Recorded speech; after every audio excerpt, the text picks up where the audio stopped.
aptitude, expertise, genius, gift. I'm the fucking talent.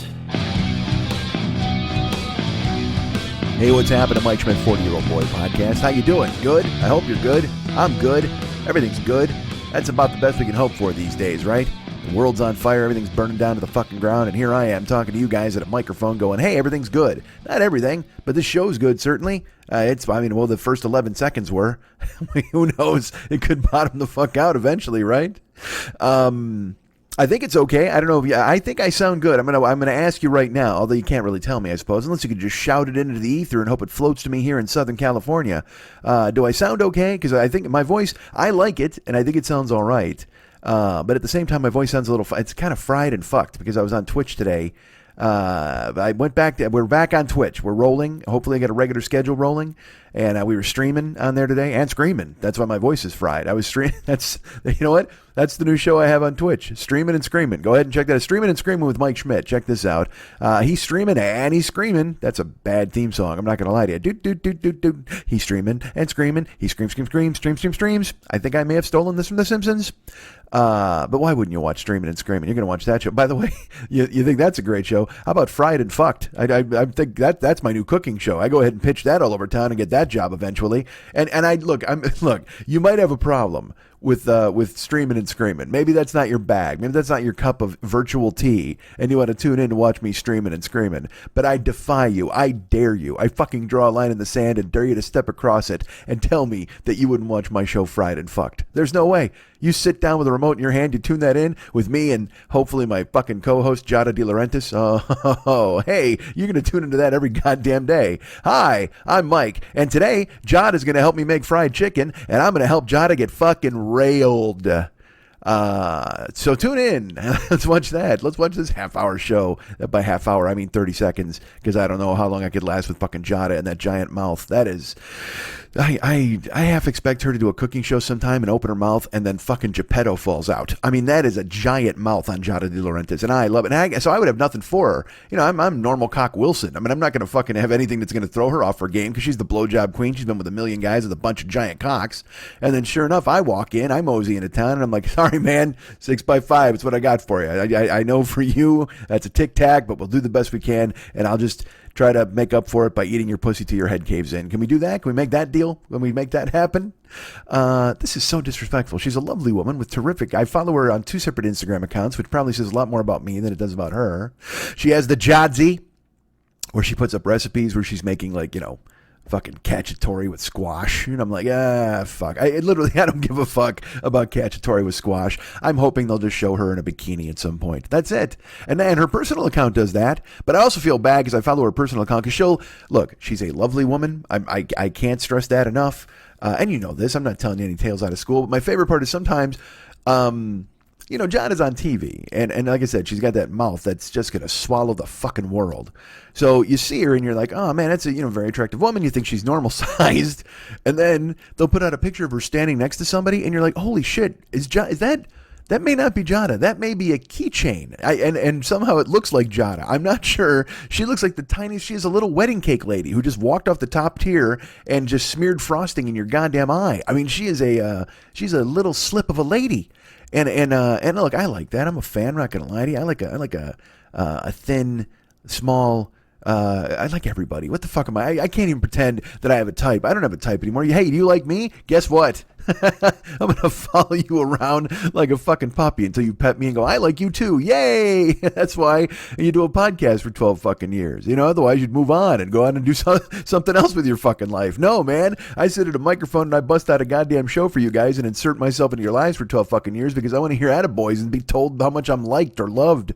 Love me, goddammit. Like me. Well, like me. I guess I'll see. You know what? At this fucking point, after 12 years, I'll settle for liking me. After a fucking dozen eggs, I'll go ahead and hope that 12th one likes me at least. I wanted love the first 11 eggs. This 12th egg, crack it open. If there's a like in there for me, I'm fine. But don't break the yolk. Do not break my yolk. Let me ask you this. When you go to a restaurant, do you get an egg on your burger? I like eggs on my burgers. I just recently went to a place and they had egg on the burger. I went to 2 different places that had eggs on burgers.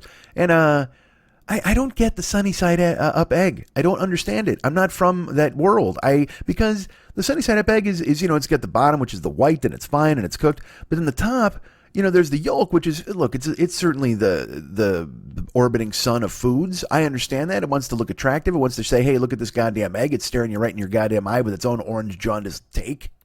But then it's got that thin membrane of uncooked white on there. Which, by the way, I think it's a congressman from Orange County, California. Thin membrane of uncooked white. You could put that on the ballot. I'm telling you right now, there are certain parts in this country, if you just put thin membrane of uncooked white, it gets the votes. It's in the House. You want a sunny side up egg deciding your future? Go ahead and do it. I'm not going to argue with you guys. It seems like we've got that these days anyway. Right now, there's fucking 15 bowls of cream of wheat plain deciding what the fuck's going to happen in this goddamn nation. So why not throw a sunny side up egg? I can't even say that. That's a thing you can't say fast. Sunny side up egg. Because I want to say sunny side egg, but sunny side, the up fucks me up. It trips me. Again, fried and fucked. That's the throat. That's the voice. That's the mouth. That's what's happening today. Fried and fucked with the sunny side up egg. I said it that time. All right, good. I just got to banish it from my system. If I say it once, I'm okay. Sunny side up egg. There you go. Done. But I don't understand the chef's fetish. I get that's another cooking show. God damn. I'm going to make my own Food Network. It's going to be fucking amazing. I'm going to have chef's fetish and fried and fucked.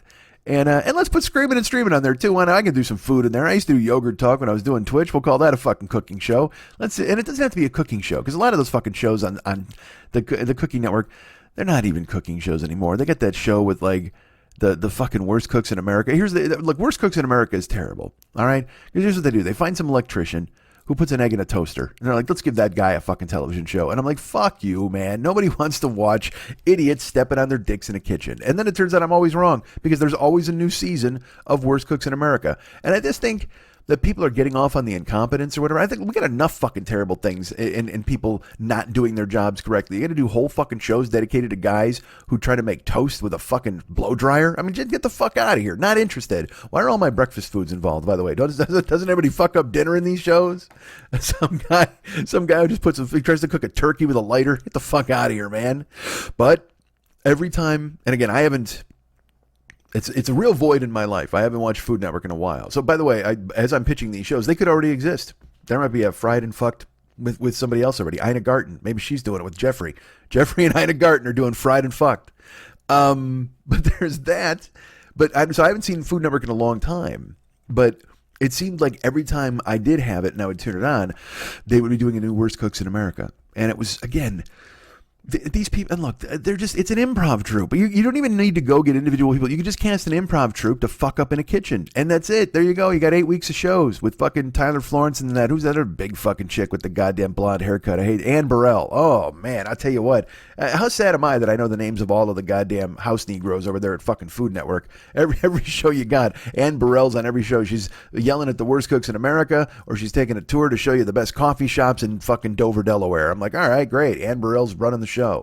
There's a show they did with Guy Fieri. Guy Fieri has like fucking, and I'm not shitting on Guy Fieri. That guy's a fucking cottage industry. I'm willing to bet he's a good cook. He just, his fucking whole personality rubs you the fucking wrong way, because you're like, oh, Jesus, what happens if a Hot Topic exploded and just like the Terminator walked out of it? That's Guy Fieri. He just comes walking out, that shock of fucking crazy heat miser fucking blonde hair and the goatee that he doesn't dye. I don't know. Anyway, so, and what's his real name? Isn't his name like Joe Fears? I don't know. Or it's Guy Fieri, but it's, I don't know. I can't remember his real name. And what's the point? Who cares? The guy wants to be Guy Fieri, and he's a master at it. There's nobody could be Guy Fieri more than Guy Fieri. I just like saying Fieri. He's the Guy Fieriest of all the Guy Fieris. If there was another 100 Guy Fieris on the planet, they couldn't combine into a Guy Fieri Voltron strong enough to defeat the original Guy Fieri with his fucking blonde hair and his rings and his fucking bracelets. But here's the thing with him, and I look, I'm going to say this, and it's going to be controversial, and you can come for me if you want. Get out the long knives. Guy Fieri, I love him. I do. I really like him. He's a genial presence. I like him on his shows. I think he does a great fucking job. He's exposing people to like small holes in the wall, and he always acts enthusiastic when he goes there. He's just like, dude, what, you make corn? Holy fuck. Let's take this corn to Flavor Town. And everybody's like, and because that's great, because there's some 75-year-old woman who's on some shitbag diner making lobster rolls for tourists who spit in her fucking iced tea, and she's like, I can't believe Guy Fieri liked my fucking corn. She's over the moon. She's dedicated her life to making corn in a roadside diner, and then all of a sudden this blonde god swooped in with his spray tan and his fucking Bugle Boy shirts left over from a million years ago, and he's just like, holy fuck, you make corn? I can't believe it. It's the most delicious corn I've ever had on this corner. She's been on that corner for 75 years. Of course it's the only corn you've had on that corner. It's Corn Corner, for fuck's sake. And then you show up there and you eat her corn, you tell her it's delicious, and she loves him. How can people shit on Guy Fieri? I don't understand. He just shows up, and look, I know I'm getting close to that guy's bit. I should fucking pull back a little bit. I don't mean to. But he's just a good guy who wants to help people. Now look, that's his camera image. I know I've heard off camera, he's groping boom operators. You know what I mean? Here's the even worse thing I heard about him. He doesn't really like the corn. Oh, that's that right there.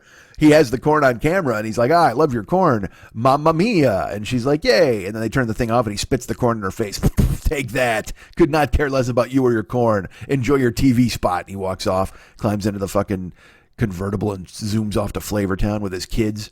See, that's what I was going to get to. That's the thing that bothers the shit out of me. Guy Fieri does his show. Good for him. Diners, Drive-Ins, and Dives, what a great move. He was the first winner, I think, of their fucking America's Top Chef or whatever the fuck. So now he does his own show, which is great. And he kills it, and he's fucking killing it. But then he becomes this cottage industry. So then they start shuffling him around. And they're like, hey, Diners, Drive-Ins, and Dives with Guy Fieri. Hey, what if we went into Guy's house and we did Guy's Big Bite? We showed him cooking for the Super Bowl. Hey, what's this now? Guy Fieri has a grocery store. Inexplicably, Guy Fieri owns a grocery store. And he's got 3 chefs who are infinitely more talented than him, but now they're going to sit here and they're going to judge people making supermarket sweep type dishes. Remember Supermarket Sweep? It was just a guy with the worst sweaters you've ever seen in your life, sending people to go buy earrings and trying to get to it. Oh no, actually, bullshit. That was the mall one. I'm mixing those two up. Supermarket Sweep, although I think Sweater was on Supermarket Sweep. That's where you had to run down the aisle. And that show was fucking gorgeous because Supermarket Sweep would have a host. And he'd ask you a trivia question. Be like, how many eggs are in a dozen? And Wilson, a dozen? Yes, of course. And then they would all gather points. And it meant that's how many minutes they could spend in the supermarket sweeping.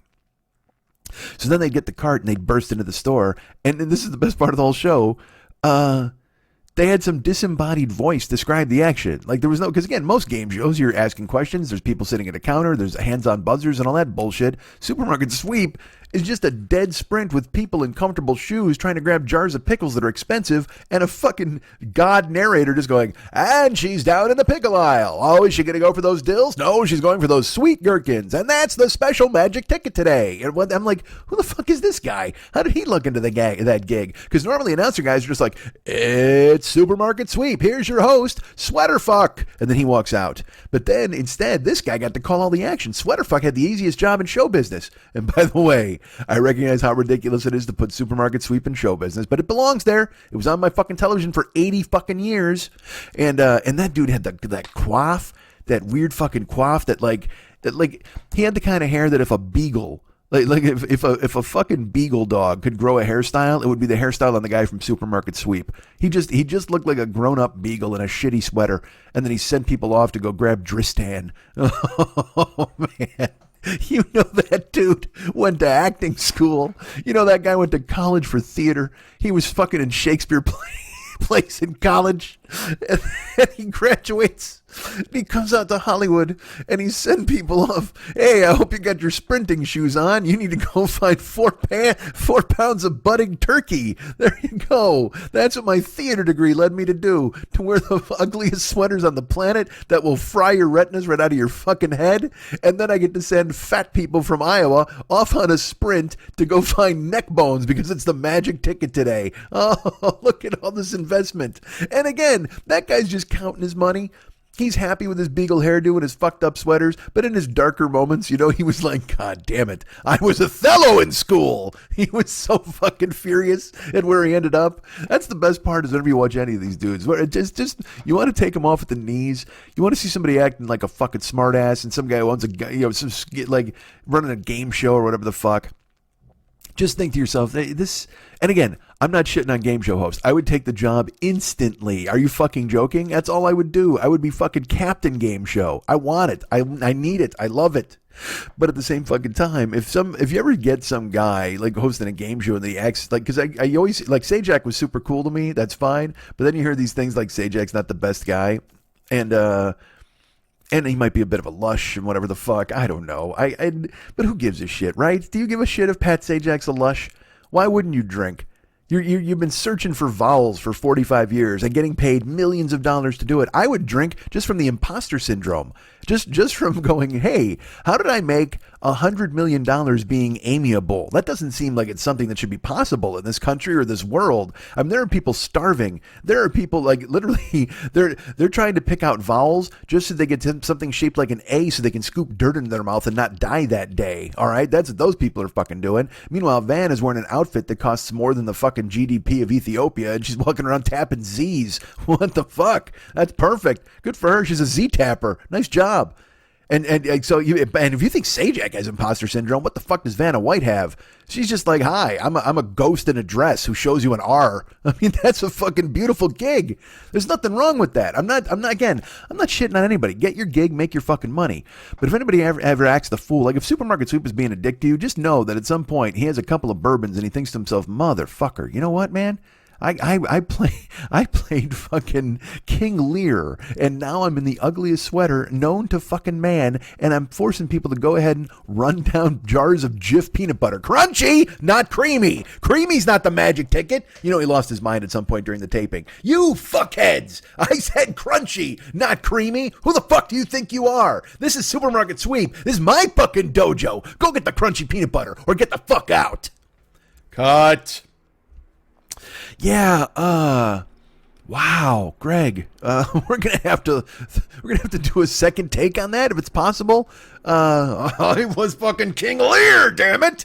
Oh, Romeo, wherefore art thou, Romeo? Yeah, King Lear didn't say those lines. It's the Bard. Okay, we're gonna go again, and we're gonna go from crunchy peanut butter. You got to back it up. Would you like? Now let me ask you this: Should you change sweaters? Would you do that? Because maybe that's what it is. Is this sweater? Is this bringing you down? He could do that too. He could change sweaters in the middle of a show and you'd never notice.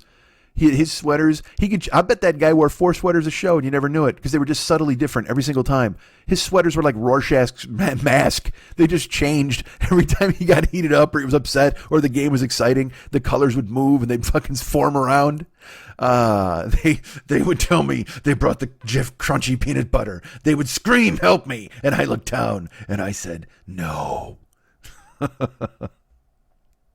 I want Rorschach to host Supermarket Sweep. All right.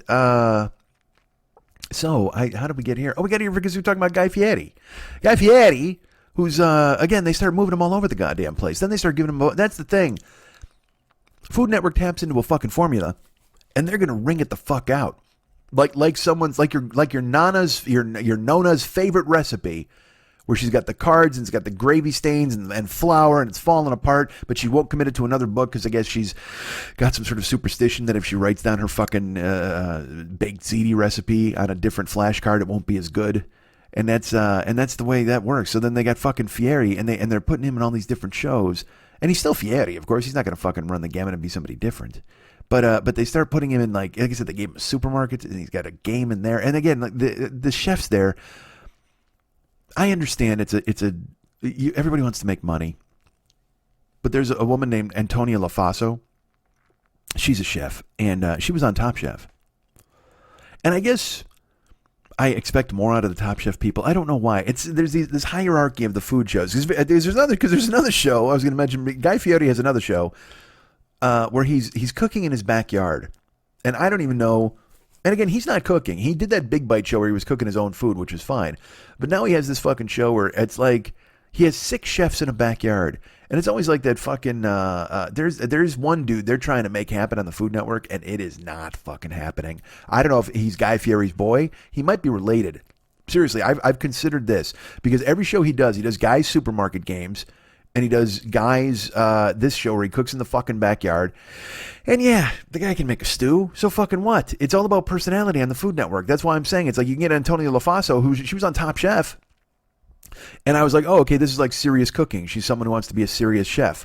And then the next thing you know, she's on fucking Supermarket Sweep with a fucking devil mask on. And you're like, what are you doing, man? I mean, and I guess I shouldn't judge. I'm like, do you want to be a chef or do you not? Because there was this guy, he was the Italian guy at fucking Top Chef, and he's been back because they all loved him. He was on, I can't even remember his fucking name now, but he was a dude who kept coming back for the challenges. Every time they'd have a thing, he'd be a judge or whatever the fuck, because he was really good on television. He had a cool personality, and he was fun and interesting. You know what I mean? And he spoke Italian, and he also had that "mi tocca like this." It was like fucking, Mario. He jumped on a mushroom and he made you a fucking salad. It was that guy. So he, I can't even. I don't even remember his name. He had a restaurant by me. This is totally true. Up on Lancashire, and we were going to go to it one day. This is when I was married still. And Karen and I, we looked. We actually went there, and the menu, and I mean, dude, like fucking spaghetti and meatballs was like $31. Like, because it was all Top Chef prices. You know what I mean? It wasn't like, he wasn't like, hey, I'm a feed you, manja. He was just like, hey, I'm the fucking the Top Chef. You know what I mean? Hey, it's me, the Top Chef. And then you go in, you got to pay $31 for noodles and a couple of meatballs. It's like, yeah, dude. You're not. It's not that. You're not that famous. I understand you were on TV and the girls swoon, but I can't pay $31 for fucking spaghetti and meatballs. I did that at Vitello's here too one time. I don't know what I'm expecting when I go, because Italian joints, if you want an upscale Italian joint, if you're gonna make me like fucking Pasta El Chitarra or whatever the fuck, which by the way is my favorite wrestling organization. You ever go to Pasta El Chitarra? You go there, you see the Azerbaijan, he's fighting everybody. You go see the fucking Los Ice Creams. They're right there at Chitara.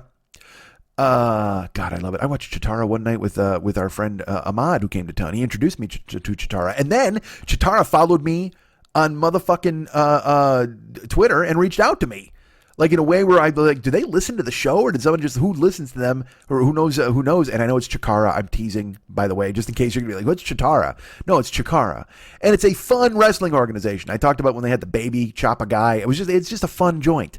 But then it was funny. Then they reached out to me, and I told them, I go, holy fuck, they just followed me. And this guy Mike Quackenbush, who runs the fucking joint, he followed me on Twitter, and he actually wrote me a note.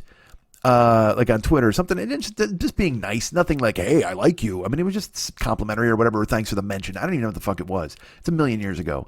And, but you know me, because I'm a fucking side hustling schemer and all that shit. In my brain, I'm like, hey, I wouldn't mind working for a wrestling organization. What if I could work for Chikara?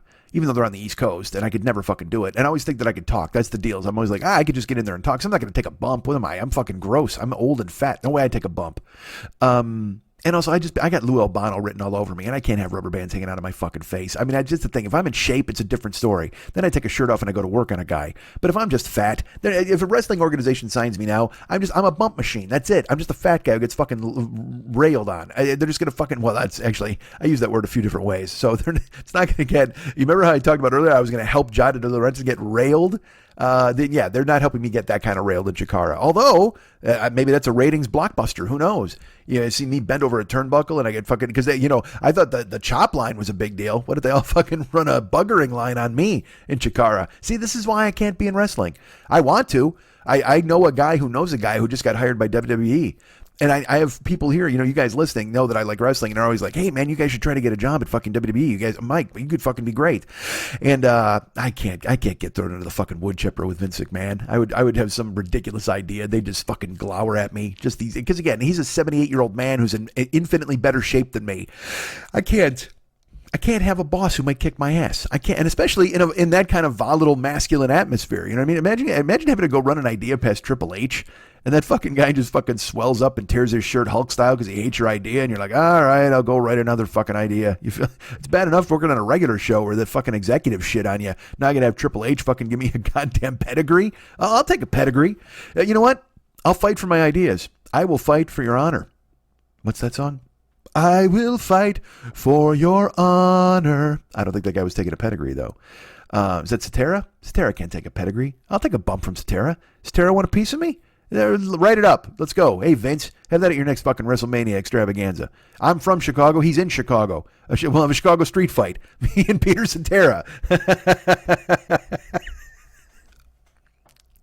You know, every once in a while, again, as I've mentioned, and probably once a show, I go, in my head, I go, you're really good at this. And this is that moment.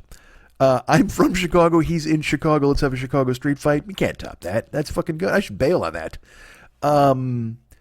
So Guy Fieri has this show where people are cooking in his backyard now. And it's always, and like I said, it's always the same people. That's why I call them the House Negroes of the Food Network. I love Amanda Freitag, but she's judging Bobby Flay, or she's on Chopped. And then on Chopped, there's that Mark Murray, or whatever the fuck. All these dudes. And Deepak Chopra, or no, Maneet I don't know her name. Maneet something. And then it's funny, it's noticeable when a dude leaves. Like there's a Mexican chef who just left there, and he's like writing his own book, and he's appearing on other shows, and you're like, oh, he broke out. He escaped from the plantation. He went to the Underground Chef Railroad, and they saved him and brought him up north to give him his own fucking show. He didn't have to keep getting recycled over and over and over into these other fucking broadcasts. Why did I say fucking broadcasts? That's what happens when you're just flying. When your mouth's just fucking moving, you can't stop yourself from saying, I'd use fucking as a qualifier for fucking. That fucking broadcast. Now, if that's about a porn, because we're talking about a broadcast of fucking, or we're talking about me at Chikara's next pay-per-view, and I'm getting buggered by everybody, although I don't know why Chikara had me getting buggered. Wasn't it, did I say WWE? No, I got hired by WWE after my buggering in Chikara. See, that's what you got to put up with in the wrestling business. You go ahead and you work at the indies, and you go ahead and you debase yourself in some weird way by having Luchasaurus or Jungle Boy throw you through a goddamn wall, and the next thing you know, you're in the bright lights. Although I guess Jungle Boy and Luchasaurus are in the bright lights. You have no idea who Jungle Boy or Luchasaurus are. I'll tell you this. Jungle Boy is actually Luke Perry, the actor's son. And he's a fighter. He's a wrestling guy. And he looks, it's funny, his gimmick is Jungle Boy. And you're just like, all right, whatever. And then you see him and you're like, literally, he could not be anybody but Jungle Boy. You just look at him and you're like, yeah, no, that's fucking Jungle Boy. He's like barefoot, and he's got like crazy long hair, like down to his shoulders that look like, not even, I wouldn't even say like a Mowgli, because Mowgli didn't have like crazy long hair, but this dude, he looks like he should be in the jungle. He looks like Jungle Boy, for fuck's sake. That's it. There's no other thing to call him but Jungle Boy. He makes it work. So Guy Fieri has this show in his backyard, and like I said, he's got this all these chefs that are really good chefs. Who's the chick that I hate? She's just a bitter pill on all of her shows. She's the mean one, Alex Garnaschelli. Oh man, that's her whole shtick, is that she's the mean, rough and tumble type chef. Ann Burrell too. Ann Burrell does the same thing, where they just get to be. I mean, and they came up in the fucking wee chef industry, you know what I mean? Where it's like everybody had to fucking cower. They were all commies in the kitchen, and they did whatever they were fucking told. And Marco Pierre White would come in and hit you in the fucking eye with a wooden spoon. That shit happened, man. Kitchens were the last bastion of fucking Me Too nonsense. That's why Mario Batali right now is just home making red sauce and sobbing. Literally, what's the secret ingredient in your red sauce, dude? Tears and shame. I can throw that right in there. Although Batali doesn't seem like the guy to regret the bullshit that he did. He's probably home naked in a pair of Crocs, jerking off to his old experiences of putting his finger in a girl and not asking her permission. What a fucking dick that guy is. Fucking Batali. Although, good cook. not that, honestly. Very often... no, actually, I go the other way. Not very often do you qualify a rapist as a good cook and it gets him off the hook. It shouldn't. It did for years. But that's what Batali was doing, man. He was taking ladies and doing bad things to them. He was running his own buggering train, so to speak. And just being go read. There's articles. There's one article that was in, I think, the New York Times a million years ago. And then this is before, like the media has changed. Not nearly enough, but it's changing on the fly because it's dealing with this stuff as it goes on. And it turns out like they used to write those articles about like, the bawdy bad boy of cooking is out all night drinking cooking sherry and then accidentally finger blasting a lady and smiling and boys will be boys and it's the best ever. Sometimes when he came home, he had to smell his hand to know who he was out with that night. Mario Batali, he's a raconteur. He's a fat guy who loves food and loves sex. Big appetites. That's what these guys are like. These are the new bad boy chefs. And then all of a sudden everybody went, hey, that's a lot of that is rape. Like, that's not good, what these guys are doing. You understand that, right? He runs his kitchen with an iron hand. Cooks won't even look him in the eye. And if someone makes a gnocchi incorrectly, he'll stab him in the shin with a fork. They're like, yeah, that's a bad thing, right? You know that, right? Well, it was just a regular fork, not a carving fork that with the two tines. No, you don't understand. That's terrible. And that's why when you run into a guy like an Anthony Bourdain, you're just like, oh, this guy is just the sweetest guy alive. We love this guy. Everything he does is cool as hell. And then he was friends with Batali and those dudes. You know, he had to know what the fuck was going on. And again, he came up in that industry too. He'll read his book. He'll tell you stories about a chef fucking a girl outside by a dumpster on her wedding day while the wedding party's in the fucking living room. And by living room, I mean dining room, because it's a restaurant, not a house. What the fuck? So Bourdain captures it perfectly when he describes it. And I think I've told you, I see a lot of what I did stand-up comedy-wise in this kind of life. I've worked in kitchens as well, and Bourdain described them as a fucking pirate ship, man. It's just anything goes, and you're all in it fucking together, and you hunker down when the fucking rush comes, and you got each other's fucking back. You got to be able to trust everybody. It's like a dance, and then at the end of the night, you fucking blow off steam by getting drunk or doing drugs or whatever the fuck. You party together, you work together, you fucking live hard, and you die hard, all as a group in a unit. And there was kind of that feeling as a stand-up, you know, when I'd be on the road. And even, you know what, not even on the road, because on the road you're only with a couple of comics, but even more so when you were in your hometown. If you're in Chicago and you're playing your gigs, seeing the same guys every night, you're going out to Burton Place, you're fucking quaffing yourself with some goddamn libations. Now, I wasn't a drinker, but I would still hang out with the guys. Or when it came to LA too, that show on Showtime, I'm Dying Up Here, I think it was, I didn't see a fucking minute of it. But I know that Jim Carrey's idea, he said, hey, look, man, when I did comedy, he goes, we didn't give a fuck about the stage, really. You know, that was just that was the job part. He goes, you had to be the funniest guy in the parking lot or you were fucking dead. And when he said that, I was like, it made me so fucking happy because, again, Jim Carrey could be a guy who forgot where he came from. He had all this success. He's also a fucking half a wackadoo. Still got a check for $10 million that he wrote to himself in his fucking wallet, all those legendary stories. And then he was making $10-20 million a movie. The guy was the fucking Riddler. He was the Mask. He's all those fucking things. He's a goddamn gigantic superstar. So it could be very easy for him to just go, yes, well, because then he did stand up. My favorite thing is when he did the thing, he parodied himself after he got famous. Okay. And he did stand up and it was like, don't you hate it when you go to take your Corvette and you realize that the green one's in the shop? Like literally he was doing like regular stand-up, but from the perspective of a rich guy that no audience could ever fucking like relate to. So it was making fun of the fact that stand-up has to be relatable, but his life was no longer relatable, but he was going to try to write as if it were. And he got it. It was like, he gets the joke. He understands, man. He said, don't you hate it when you're with 5 women? And the fat one, or the ugly one looks up and says, save it for me.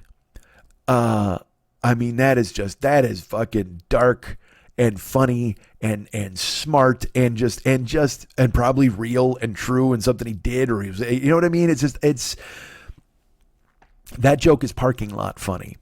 You know what I mean? Like literally, it could be a story you told where you're on the road, you met 2 girls and the ugly one said this or whatever the fuck. And look, don't fucking fry me for the ugly one. I'm talking about his act and his bit and whatever the fuck. Believe me, I like I said, I'm no great shakes. I got nothing to offer Jada or anybody else in the goddamn universe. I know my place.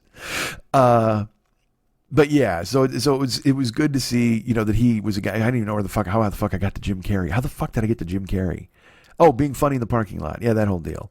That was the key thing. You know, being funny in the parking lot was your main thing, and you ran together as a fucking band of fucking pirates.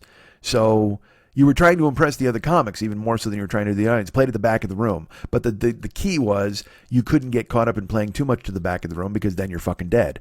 Then you're a burnout case and everybody's like, oh yeah, I love that guy. He's fucking hysterical. He's never going anywhere though, because you had to realize that there was a huge swath of people between you and the back of the room.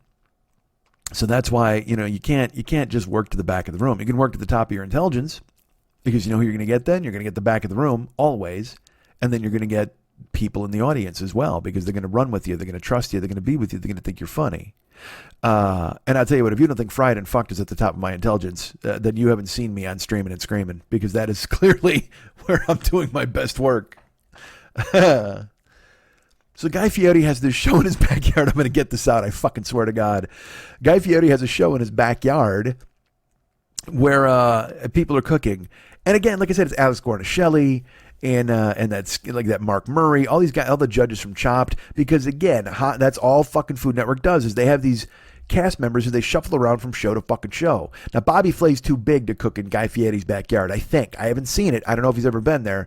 You know, Flay, Fieri, those are the top, and De Laurentiis, you know, Giada, Ina, those are the top guns of the fucking the Food Network world. So they're not gonna, if they do a guest spot, it's a big deal. You know, normally they're the fucking guys leading the show. In fact, they've got like Bobby and Giada doing some team up show where they go to Italy and then they put up pictures together and they always try to hint like there's some romance between them, because I guess maybe the fucking yentas who watch the goddamn show are like, oh, I wish Bobby and Giada had a fucking, no mom is saying that.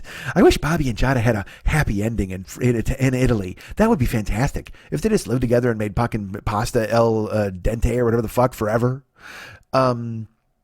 Because they'll do this thing where they're like they'll drink wine in sunlight and look into each other's eyes. And this is all you need to know about me as a person. I actually kind of have a pang of jealousy when I see it. Isn't that crazy? Like, I'm talking about how they do it to fool housewives who are watching the Food Network, but it fools me too. Because in my brain, I'm like, oh man, because again, I've all I've heard, and again, I know you're like, where the fuck are you hearing things? You hear things. I hear things. I hear that Bobby Flay is a fucking shitbag. Like, he's just not a good guy. He never was a good guy. He hadn't been a good guy. Good cook. I went and had his food. It was delicious. But at the same time, he was, you know, and also, but the thing is, when I say not a good guy, apparently he was just like, he had an affair on some girlfriend of his, or he was fucking another girl. He was in the gossip pages. That was his whole deal. He bought fully into the celebrity chef fucking ethos. And so he was fucking and fighting all over the place. That was the deal. And maybe there's a tinge of jealousy that he got to live that life. Not that I would have been doing it. Not that I had the fucking, the bones of the stones. I mean, I don't know if I could fucking pull that off. But at the same fucking time, the very fact that then he's that guy, he's a raconteur, he's a gadabout, he's a man about town, he's a human cravat. He's that dude, okay? So, and then he gets to wind up with a Giada, who, again, please don't think I'm in any way thinking, well, if I just met her, I could convince her. No, I got nothing to offer this woman. She's classy, she's beautiful, she's got lovely children, she's carved out, she's a powerful woman in an industry that did not let women do what they wanted to do, you know what I mean? She's carved out her fucking niche for herself, and so then you get people who are always like, oh yeah, it's because she's so hot. It's like, yeah, she used it, she knew. You know, there are hot women who go, you know what, I'm going to fucking weaponize this and use it to get what the fuck I want because they're powerful and smart, and they fucking do it. Now, there are also hot women who are just like, hey, I like being a hot woman, and that's cool too. I don't give a fuck. Do whatever you want to do. But Giada might have used it a little bit, and yeah, because she understands. She's a beautiful woman, but also she's incredibly talented at cooking, and I know I sound like I have a crush on her, and I might, maybe, if a 52-year-old man can have a crush on somebody who's never going to meet or see, which is fine, and you all do that. I think we all have a crush on her. Most of the people watching Food Network have a crush on Giada, again, because she's so tiny. You just want to, I just want to Bruce the Sharker, you know what I mean? I just want her to lay flat, and I'll start at her feet and swallow her up to her fucking waist. That's all I want to do. I don't know if I'll bite her in half. We'll see what happens. She can sing Spanish Ladies, and I'll fucking take her down with the goddamn ship. That's all I want to fucking do, baby. Oh, I'm going to fucking take you down on and with the goddamn ship, Giada. Just fucking lay there. I'm going to Bruce the Shark up to your fucking waist. Oh, yeah. You're going to need a bigger fucking boat. That's not a bad thing. I Bruce the Shark that chick. You can say that. I started her feet and worked my way up to her all the way up. All right. I just invented a new sex term. Just like then again, I invented the Han Solo as a fucking male camel toe, and that didn't catch on with anybody because it looks like your cock's frozen in carbonite off to the left. I dress to the left. You can't dress to the right. That just seems weird. You got to dress to the left. So then when you reach in with your right hand, you can pull it out. Anyway, if you're left-handed, you dress to the right, right? Anyway, hi. Here's something. Let's talk more about my inseam, or lack thereof. Hey, so Guy Fieri has a show in his backyard. This is, never mind. I can't go. Seconds ago, I loved me. I can't fucking do a 180 on me now. I can't fucking get out the fucking shiv for me now. Damn it. So in his backyard, like I said, he's got powerful chefs. He's got these people they're on other shows and they do great work. And then he'll have other chefs who don't have shows that are also good chefs that have guested or been judges on Chopped. But they have this sandwich guy, this dude who calls himself the Sandwich King, Jeff, some motherfucker. I don't even know. And he's like a broadcaster when he talks. He's over the top. And then we got out the mortadella. Oh, shut up. It's okay to be a presence, but also be normal. Just be fucking normal. That's all I'm asking you guys. Just be normal, right? So there's a dude. This is what I'm getting to overall. At least Jeff is personable, okay? He's a broadcaster. He talks like a broadcaster, and he makes a mean sandwich. But these people will be judges on Chopped. They get worked throughout the, they just get thrown into the fucking, the Food Network flume, and it's enjoy the fucking ride. Just zoom, up, down, boom, boom. It's like a water slide. Everywhere you fucking stop. You stop at Chopped, you do this, you do that, whatever the fuck. You're just rolling. But there's a dude that they're trying to make happen on the Food Network, and I don't get it. Like I said, I don't like Alex Cornicelli, but I can admit that she's a fucking amazing cook. Her personality rubs me the wrong way because she looks like she should be at a bridge asking questions to you whether or not you can cross. But and look, I'm sure that's a mean thing to say, but she's cultivated that image. I'm not the only one who thinks that. Maybe I am. I ask around. Where are you at right now? You on public transportation? Turn to the person to your left and just go, hey, Alex Cornicelli? Does she look like a bridge troll to you possibly? Do you think there's any chance at all that she and her friends are billy goats and they're gruff? Because that could happen. Does she know the Arab speed velocity of a African swallow? Could she know that possibly? She looks like she'd know that answer. But she makes the hell out of a cacciatore. She can do that. She can make you a fucking spaghetti puttanesca. She can make you a bolognese, and all sorts of different food. She could probably make you a fucking what's that? Chicken tandoori chicken.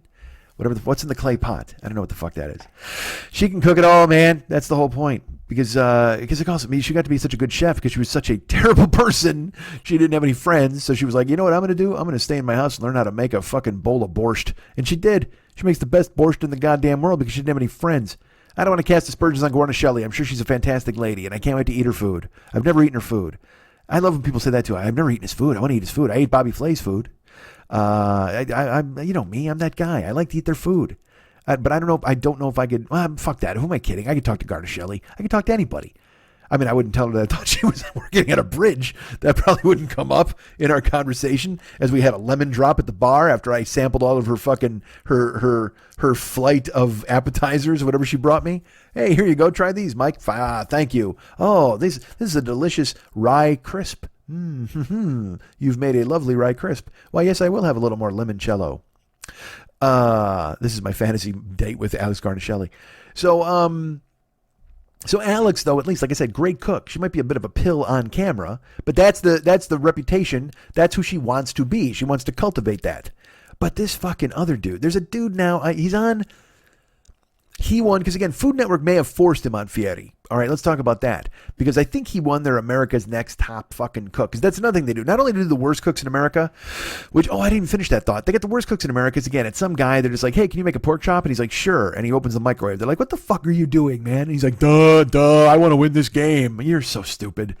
And then at the end, they make some 4-course meal that's fucking garbage. And then the chefs have to eat it and go, this is delicious. I got ptomaine poisoning. It's just awful. Whatever. The Worst Cooks in America is just the dumbest fucking show. But then they, else? Oh, dude, let's talk about this. Then they get the fucking celebrity Worst Cooks in America, and that's just fucking dumb. All right, I don't doubt that Matthew Modine can't make a succotash. All right, and he's probably too big for that show. They fucking drag out every D-list fucking celebrity, every voiceover nonsense person, every fucking nobody that you've never known or somebody that you used to know. Yet you know what? Goitier was actually on there. I think he was on. He was someone that you used to know. Goitier was actually, he would qualify. He would qualify, and they could make that the theme of the show that year. Someone that you used to know. So Goitier's on there. He's making peanut butter and jelly sandwiches and fucking it up. And literally, the celebrities are the worst because they overact. You know what I mean? Eric Estrada, he dumps oatmeal into a fucking, like an open pouch. And they're like, what are you doing? And he's like, oh yeah, I like to put it in the pouch and put some boiling water in there and shake it up and then pour it out. He's got a wineskin filled with syrup. You're like, what the fuck are you doing, man? And like I said, they always get some fourth lead or some figure skater. That Johnny Weir guy's on there. That dude's making the fucking rounds, man. Do you like him? I mean, I don't know. I don't dislike him. I don't care. Everybody's going to make a fucking dollar. But that dude's a figure skater, and next thing I know, he's wearing the Henrietta Hippo costume from the New Zoo Review on The Masked Singer. You can't tell that he's the singer? Is he a good singer? Is he just a masked singer? Is he anybody good? Because and look, I don't watch the show. I just catch snippets via social media where Dr. Ken and everybody else is shocked, I say, to find out that Johnny Weir was the fucking giant frog, Freddy the Frog, or whoever the fuck, or Smart Owl. That's all I think about when I see those costumes is the New Zoo Review. Coming right at you. But Johnny Weir will be on the Food Network. He and, was it Tara Lipinski, I think? I don't know. They hosted some fucking cake show, and I love my cake shows. You know that. But I've never been more 80-year-old woman than I am in that sentence. But I love my cake shows, and I'll watch them. But then they bring out those two to host, and they're just grim. Like Johnny Weir, I get it. All right, he's a torch, and that's his whole deal. He's like, hey, I'm the gayest man alive. All right, that's cool. And I guess gay means cake, which says a lot about me because I watch those fucking cake shows all the goddamn time. But then he walks out, and of course it just has to get weirder and weirder. And again, be yourself, I guess, freak flag fly and all that kind of nonsense. But if you walk out there and he's wearing a purple tuxedo, and he coughs up glitter in some fucking weird, extravagant magic trick, and everybody's like, yay, Johnny Weir. And then he does a spinorama or whatever the fuck they call it, a pirouette or a salchow. He comes out and he does a fucking salchow in his goddamn shiny tux. And Lipinski's hot. It's funny. You know why she's hot, Tara Lipinski? Because she won't fix her hair. I know that sounds ridiculous. I'm just going off, and again, I haven't seen her in a couple years. That when she was on before, when she first hosted the cake show, she would come out and her hair was just this like, how do I explain this? I'm going to say this, and I don't even know if this is the term. I'm inventing it right now. She would come out with dirty curls. You know what that means? She looked like she had bedhead, like she just got fucked. And it was just this, but they were curls. Her hair would like ribbon down her shoulders. By the way, this might not even be Tara Lipinski. I don't know who I'm thinking of. I could be making up this whole thing. None of this ever happened. Who's Johnny Weir? I don't like cakes. But then again, like I said, they bring in those people because that's the thing. That's the level of celebrity. It's like when we did the Starface show on Game Show Network. They were looking for a host. Pardo would have been a perfect host. We thought he'd be perfect for it.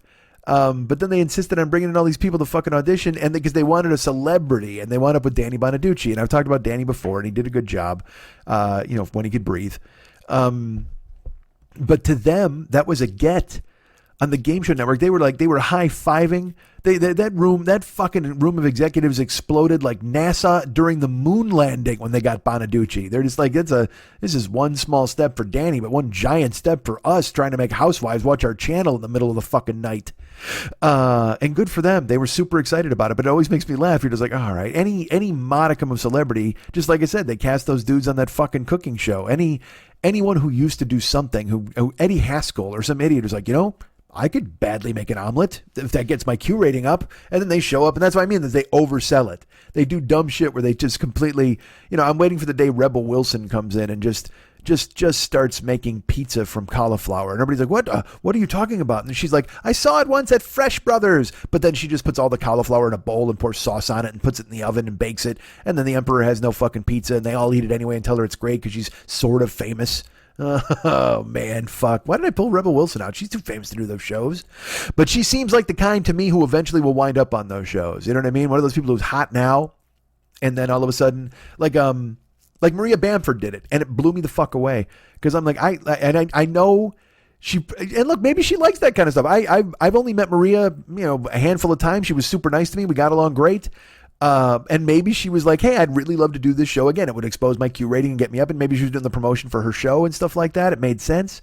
But that's always like, it's like Natasha Leggero or somebody like that. Somebody I actually know will wind up on there. And you're like, why the fuck? What are you doing? Now, Natasha's busy doing a bunch of acting stuff, but eventually they might see a way to stay famous or stay relevant by going ahead and making cold cereal and having Ann Burrell yell at them. Who knows? Maybe that's the plan. Maybe that's the move. This is a lot of fucking spiraling off. Let's go back to the backyard. So anyway, Guy Fieri, in addition to, like I said, there's that World's Worst Cooks show, but then they have the World's Best Cooks show or the next TV Food Network star or whatever the fuck. So then they bring out dudes and it's always like they make them go through these screen tests and they make them cook. The cooking is always the least of it.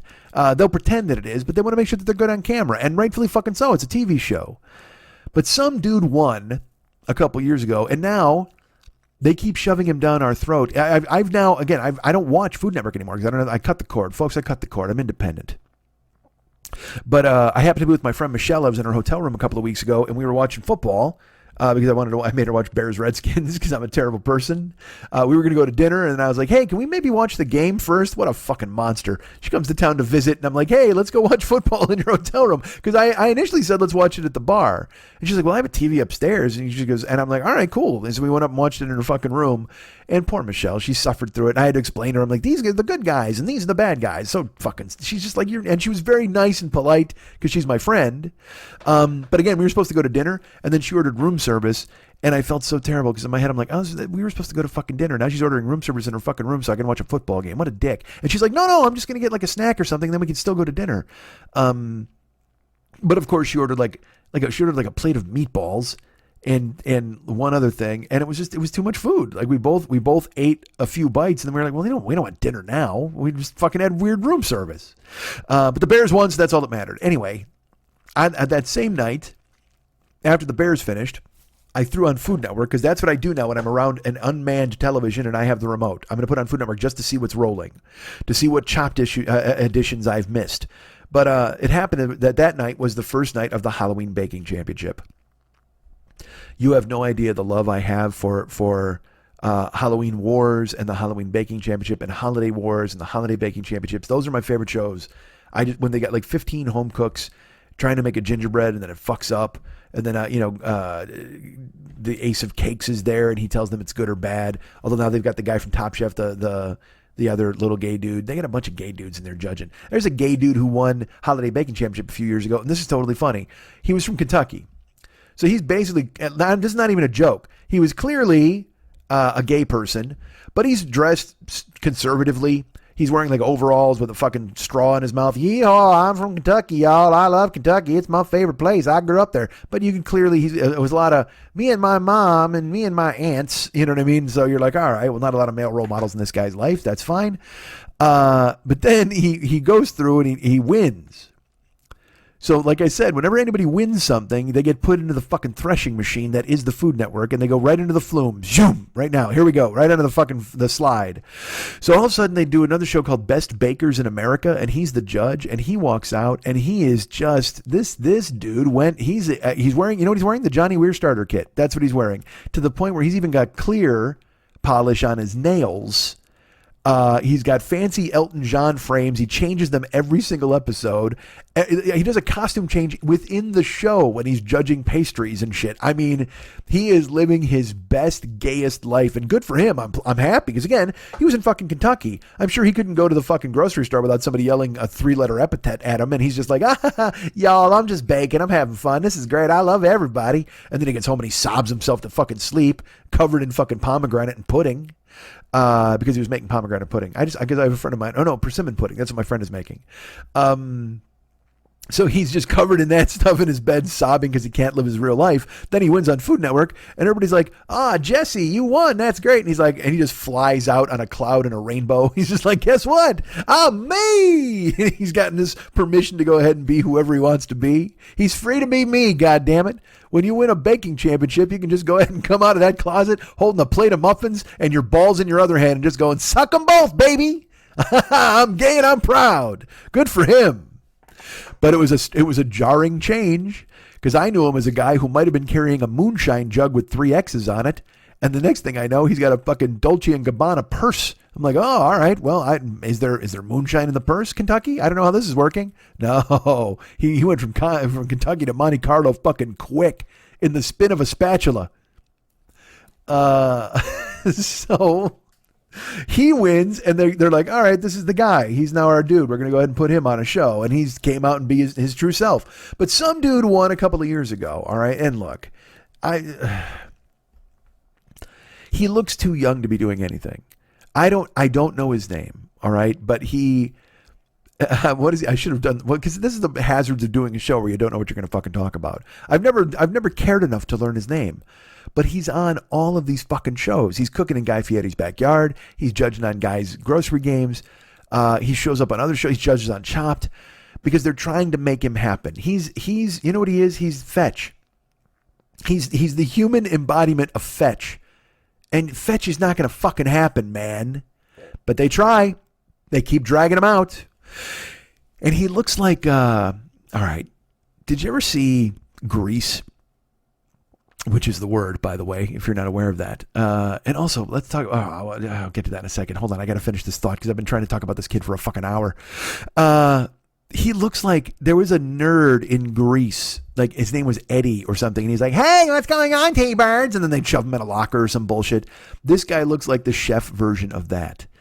He's just got like he's got a fucking kind of a white guy fro and just glasses. He just looks like if they're going to give him a cooking show, It literally is going to be done. I don't know what he's going to make with his head in a toilet getting a swirly, but I want to see him try. That's it. His cooking show should be in a high school, and he should be making food in a locker. That's it, because that's how much of a fucking nerd this guy is. Jesus Christ. And yet, I'm sure he's a wonderful cook, and somehow he had something that let him win the show. And I have to think Food Network executives were like, we can't let this fucking guy win, but then he won anyway. And he has personality. He's one of those dudes that when you look at him, he's again, I guess fairly charming, and he can speak well, and he does okay. And I say that in the context of television, not in the context of being a human being. He's presenting things well. He gets his points across and things like that. And maybe he makes good food, but he's not an appealing TV presence. Whether his voice or his looks, just the whole package is a fucking turnoff, man. He looks too young. He's too fucking young to be showing me how to make egg foo young. How about that? He's too young for young. That's what I say about that cat. This cat's too young for young. But sure enough, he's on every goddamn show. I hate it. It drives me crazy. You know what? He's the reason I cut the cord. I'm not going to lie, Food Network. If you're listening now, he's the reason I cut the goddamn cord. Yeah, and the only way to make it up to me is if you somehow call me and you give me fried and fucked. If we do that, but then, of course, I do fried and fucked. I guarantee you the first episode, that kid's my fucking guest. God damn it. We're going to have to tag team somebody. I can't look in his eyes while I'm tag teaming somebody. So how would we'd have to do if we do a spit roast? Because that works for Food Network too. We do a spit roast. Fried and Fucked, the spit roasting show with Mike Schmidt and weird fucking guy on Food Network star that shouldn't be on any other show. But they'll saddle me with him as a sidekick. And then we got to spit roast somebody. But then are we going to Eiffel Tower? Are we going to high five? I can't high five that cat. I can't make eye contact with him. You know what? I'll treat him like I treated the guy in the fucking shaving cream pool at the stripper joint. I'll just give him a two-hander to the chest. He could be in her mouth or he could go in the fucking back. I don't care. But I mean, the second he puts up the high five, I'm blasting that fucking guy and sending him flying. Fuck that guy. Not a fan. I have no idea how I got onto that. I'm not sure. How did we end up at Food Network Nerd? I don't know. I'm glad we got there, though. Look at what we did. We held each other's hands. We jumped into the Food Network flume, and here's where we emerged. Oh, I know what I was going to... I'll tell you one more thing. Fuck. I was ready to wrap it up there, but I can't because my stupid brain doesn't work right. I just talked about that nerdy dude on Grease, like the Fast Eddie guy or whatever the fuck, or Eddie. I don't even know what his fucking name was. I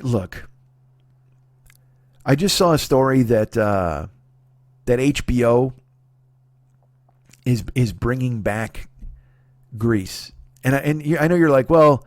Look, man, they did a live show of Grease on Fox. They do all these different Greases. There's there's Grease 2, which is fucking, of course, clearly better than Grease 1. But, you know, we all know the adventures of Danny Zuko at this point. It came out in 1978. Jesus fucking Christ. We got it. Zuko and Sandy and then the T-Birds and everybody else. We get it. But now HBO is bringing back Grease. And I thought it was like when I heard it, I was like, what does this mean? Dudes, they're doing a fucking Rydell High spinoff on HBO. Look, are we this bankrupt for ideas? Has the bottom of the barrel been scraped so clean you can see through to the ground below? A fucking Grease spinoff? Again, 1978. That's fucking, let's do the math on that. 88, 98, 2008, 2008. Oh, 41 years ago. 41 fucking years ago. If you're 41 years old, think about this. That means that 9 months before Grease came out, your mom and dad fucked. And then you were born the year Danny Zuko was born on the big screen. And now 41 years later, they think you care enough to want to watch a spin-off that also, I caught it vaguely. I saw that they were doing it, and I kind of skimmed a paragraph, and I think it's not even about Zuko and the T-Birds and the fucking pink ladies. It's kind of about the rest of the school, almost like they did with that Archie show with Riverdale or whatever the fuck. They made it a mystery or whatever. I don't even fucking know. Dude, what the fuck? What? Write another story, please. Give somebody a pen and paper and let them script out an idea. Yeah, here's an idea for you. Fried and fucked. Get me Raylan Giotto while she makes fucking kimchi. Let's fucking do that, man. That's because that's not a throwback. That's perfect. That's not perfect. It's a dumb idea, but so fucking what? It's better than the new Grease. Is that what you're going to call it? I think they're calling it Rydell High. I mean, again, they're stranded at the drive-in. There's grease lightning. They take off into the sky. Sandy looks hot in leather pants. We get it. But now you're going to do a murder mystery with fucking Rydell High or whatever the fuck you're doing? I don't... The fucking prevalence of fantasy characters in fucking everything is driving me crazy, and the regurgitating of old ideas. Just the fact that Disney now has got this Disney streaming, and they've spent 3 days telling people, hey, guess what? The Apple Dumpling Game is going to ride again. The Apple Dumpling Gang. Why the fuck would I care about that? Because they're going for that nostalgia button, and we talked about it last week. Nostalgia and pussy run the fucking world, but Jesus Christ. It's just... Stop making shows for people who thought something in 1978 was good. Okay, can we do that? Can we just leave these boomers or culture people or whatever the fuck behind? And look, also, then we got to make shows for young people, and then we're making a bunch of reality idiots. I get it. I don't know the answer to this. This is an imperfect idea or an imperfect plan. I get it. But think of something besides Grease. Couldn't you have created an entirely new fictional high school and gone with that? Oh, you've done that a million times before? Great. Hey, but what if you did a show about, I don't know, what if you did a show about cops? Could you do that? Oh, we've done that? Have we done a cop show? What about a fireman? We got any of those? How about, yeah, you know what, take it. Let's do a show about lawyers. That people, I'm sure they would find intrigue in that. Oh, you've done one? Have you? Jesus fucking Christ. They got shows set in stores now. They got show. I don't know. I guess they're finding there should just be a show every week. It's a different cast. And call it Flash Mob. Every week, have a different group of actors show up at like a street cafe and just do a whole fucking sitcom. Make that work. At least it's different and new and something fucking strange. But no, Rydell High, you're going to unearth that. You're going to dig up the corpse of Danny Zuko for a whole new generation of fucking people. And then, again, Grease is about high school in the 50s, so it's even worse. 1978 is 1978, okay? We get that. And at least then... The people who were maybe from like 1959, that was only 20 years later, and they were like, nostalgia. Yes, the T-Birds and leather jackets and Sid Caesar, and that was fucking awesome. Fine. But dudes, you're asking people in 2019 to give a flying fuck about the 50s. It's bad enough our government is trying to turn all of us and this society back into the 50s. They're trying to repeal laws and get conservative judges who actually bring us back to the fucking 50s. You don't need to do it in entertainment. I mean, what are they going to do now? Are they going to swear? Is it going to be an edgy Rydell High? I don't fucking know. But it's just a bad idea. It's funny. I talked last week about how I'm too much into reading and too much into reading Twitter or staying present and current, and I want to just hibernate half the fucking time. So my friend gave me a book. I told her I wanted to read a bunch of different stuff, and I was trying to maybe absorb some history or just get off the fucking modernity track. I don't know, whatever the fuck. Just retreat a little bit back into classics or whatever the fuck. And I talked about fascination with traveling. So she gave me a book. She gave me a book called How the Irish Saved Civilization. And it's by a guy named Thomas Cahill. And I haven't started it yet, but apparently Ireland, when from the fall of Rome to the rise of medieval Europe, I guess Ireland was unconquered. And this is the vibe I'm getting just from the back cover and a couple pages in the introduction. And there were people in Ireland, like churches or whatever, scholars or great men, and perhaps women, although with the time period that's questionable. I'm not saying there weren't great women, but I'm sure they weren't allowed to be great. They preserved great works of art and culture, so they knew when this storm would eventually pass, when all the conquerings and the wars and everything happened, and then they fucking finally stopped and blew over and there was a new regime or whatever, they would have preserved history. Paintings, great works of art, important papers. And so it's a story about how basically without Ireland, there would not be a huge chunk of history having been preserved or studied. They kept it safe during this terrible time. And I thought that's an interesting story. It takes me back to fucking, the 17th century or whatever the fuck. I'm excited to read about that. Anything that's about medieval Europe or any of that stuff, I'm going to get into. I don't need wars and Vikings and fucking Pegasi. All I need to know is I'm reading a book, and if there's, some dude eating a fucking millet or hardtack, I got a story. That's fine. I can transport myself. So I pick up this book, and I'm going to pick it up right now. It's from a collection called The Hinges of History. From the fall of Rome to the rise of Charlemagne, the Dark Ages, learning, scholarship, and culture disappeared from the European continent. The great heritage of Western civilization would have been utterly lost were it not for the holy men and women of the unconquered Ireland. So I'm like, oh, awesome. So I've got the book in my hand, and I'm going to do exactly what I did then. I opened it, and how sometimes you flip to go read a little of the prose to see what you're in for? Well, here's what I did. Listen, I flipped it. And I flipped it open to page, is this page 36 or 86? Page 86. This is not a joke. I'm doing it again. I'm recreating it for you, but this actually happened. She gave me this book. I was excited to get it, and I put it aside, and then I grabbed it after a couple days, and I was like, oh yeah, you know what? I want to tackle this book, man. I'm especially after last week, because again, like I said, last week I was just overwhelmed. I'm going into the fucking Twitter and all that shit. I'm burying myself in nonsense. So I grabbed this book and I read the back cover. In this delightful, illuminating book, a look into a crucial but little-known hinge of history, Thomas Cahill takes us to the islands of saints and scholars, St. Patrick, the Book of Kells. I'm like, all right, this is fucking going to be history. It's going to be amazing. I flip it open to page 86. This is not a joke. This is the first line I read on page 86. I'm not fucking joking. This is literally on page 86 of How the Irish Saved Civilization. I flip it open. Here's the line. How these people would have loved the Batmobile.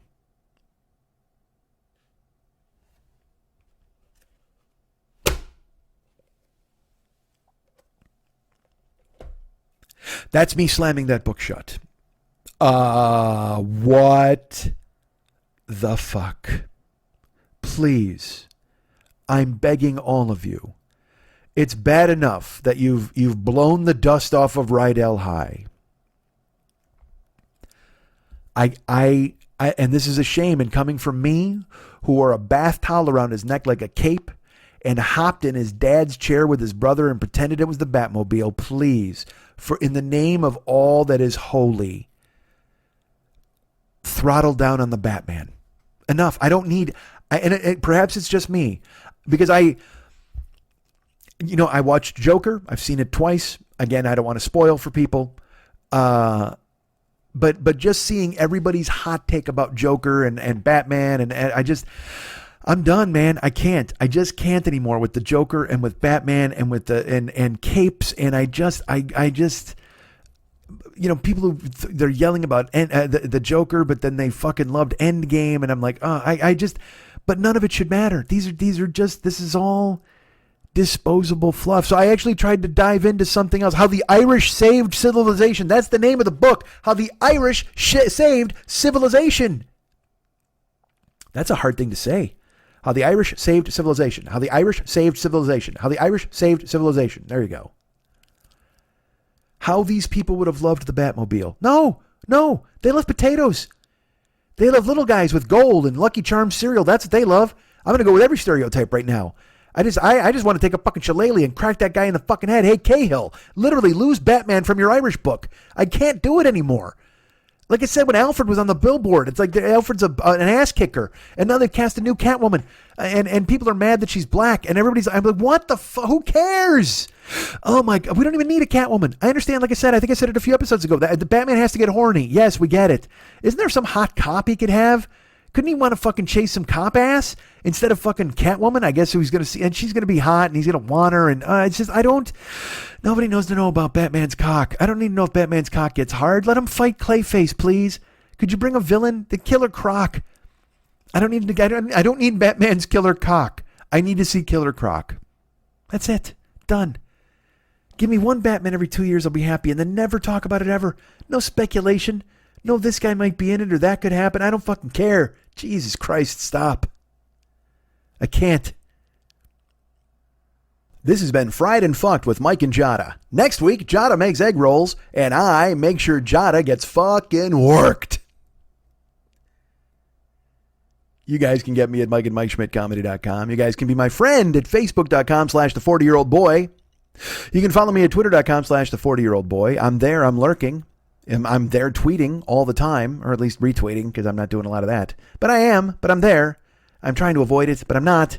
I'm going to go read about the Irish Batmobile. I'm available on Twitter. Go follow me there. I'm also on Instagram and Snapchat. Did you know that? I am. Mike40YOB. I put up pictures of UFO last week because I went to a UFO show. Not a UFO. I did not put up pictures of a UFO. I put up pictures of UFO the band, which was hard because the lights were out. Ha ha! Look at me making jokes about songs from 1981 or 78. I'm worse. I'm just as bad as the Grease guys. I went to see UFO. See, I can't even pretend. I'm awful too. Ban me. Kick me out. What if they unearthed like Dodie Goodman? Like there's Dodie Goodman Jr. I will only watch the new Grease if they cast only relatives of the previous Grease cast. There's got to be some Eve Arden Jr., Dodie Goodman's daughter, Dee Dee Khan's still alive. She can be in it.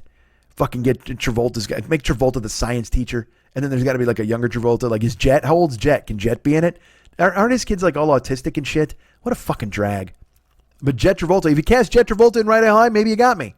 Maybe that's what you do. Maybe that's the hook that gets me in the door. Olivia Newton-John, like they're all the teachers. Is that what you're going to do? Is it going to be like Welcome Back Kotter? Welcome Back Zuko? Let's go Welcome Back Zuko. Maybe I tune in. Look at me. I just talked myself into liking this show. What the fuck? I hated it a second ago. I'm giving them the things to do to get me on board. Jesus Christ. Maybe the Irish shouldn't have saved civilization. Instagram and Snapchat, Mike40YOB. Find me on there, please. Would you do that? Follow me, friend me, feel me, fuck me, and forget me. All of those apps. Fried and fucked me. I'm there. I'm that thing. That thing. She was here last night at the Hollywood Bowl. All right, what am I saying? Something important. Instagram. How did I lose my place? It's the plugs. It's the end. How can you lose your place on the end? Oh, Ryan. There you go. Our buddy Ryan Dirks, he does all of the web stuff for this show, and he's the coolest. Go ahead and check him out, please. He's at facebook.com/Ryan Dirks. Be his friend. I owe him an email. I always owe him an email. It's become a running thing now at this point. And our good friend David Hernandez, who does all the music and the artwork for this show. You might remember him. He's good. He's cool. Yeah, you can be his friend at facebook.com/DavidMexHernandez. Go ahead and get on board with him there. And while you're there, go to his photo section and look at the artwork he's compiled. He's tagged in all the artwork for this show. He did all my profile pictures up until about a year and a half ago, and then he stopped. And so now you can check those out on his photo thing. Where he's got all the artwork that he was tagged in on my page. He's also done all the artwork for the Westside 86 Jokers page. You can see that if you join the fan club. Why wouldn't you? Join the fan club and go ahead and check out all the artwork that David has done. He's done amazing stuff. And then it's a community. People are in there talking, and they're posting pictures of things that I might like or making fun of me for things I might have said. And I can't blame them for that. So join the Westside 86 Jokers on Facebook right now. And go ahead, like I said, mainly to see David's artwork. It's pretty cool. Well, no, mainly to be my fan. It's my fucking fan club. But David's artwork is in there too, so go ahead and check that out. It's pretty cool. And while you're David's friend on Facebook, he's got a closed group, like a girls' closed group. You can find it. It's This Is Dumb, That's Dumb, You're Dumb, I'm Dumb. If you want to be a part of his cult that he's calling it, go ahead and do that right now. You can join it. It's a closed group, so you'll have to ask to be admitted, and then he will say yes or no by giving you 3 questions. You have to answer them, and then he will admit you if you answer the questions properly. And please do me a favor and answer the questions properly, because it's become a thing from what I hear. But if you do that, it expedites the process, and then all of a sudden you're in there and you're seeing all of his clever characters that he painted for that. All the artwork he's doing now is for the This Is Dumb, That's Dumb page. You can check out all of his cool characters he's invented. He's doing memes. He's doing all sorts of different stuff. So you want to join the club. This Is Dumb, That's Dumb, You're Dumb, I'm Dumb. It's a closed group on Facebook. Join it and see all of the wonders of the artwork that David's created. And did you know you can hire him to do artwork for you? Well, yes, you can. And like I said, if you're his friend, that's where it all starts. Facebook.com/DavidMexHernandez. You can get an idea of the artwork he's done for my show, stuff he's done for his closed page, his created characters. He's also done work for people, as you can see. I think he's been tagged in some things where he's done work for people, and they just go ahead and display it on their Facebook page. He can do your Facebook caricature if you want. He does all of that stuff, anything you want him to do. And you can, if you want to see the more corporate stuff that he did, which I actually enjoy, he did Valscapes, he did Guycons, and he did a lot of really good work in the past for an advertising agency, and so he can show you more corporate things. Like I said, he works in oils, he works in fucking watercolors, he works in anything you need, whatever medium you want, he can get it done for you. You want to reach out to him. And like I said, first of all, Facebook.com/David Mex Hernandez is your first step, but if you want to get advanced and really take a look at some of the cool stuff he's done, not just paging through his Facebook stuff, he's got a website, artbydmh.com. You can see all of the stuff he does there, kind of a bio of him, who he is, learn a little bit about him and get a feel for who he is so you can hire him to do amazing work for you like other people have in the past and people are still doing to this day. Every time I talk to the guy, he's like, yeah, man, I've got some commissions I'm working on. I've got some really, he's busy. The guy's fucking elbows deep in fucking paint and grease paint. I don't know about grease paint. He's not dressed like a clown, but he's elbow deep in paint and brushes and water that you rinse brushes in. I don't know anything about art. Can you tell? But you can get him to be elbow deep for you if you go to Facebook.com/David Mex Hernandez, or if you go to his website, artbydmh.com. That's ARTBYDMH.com.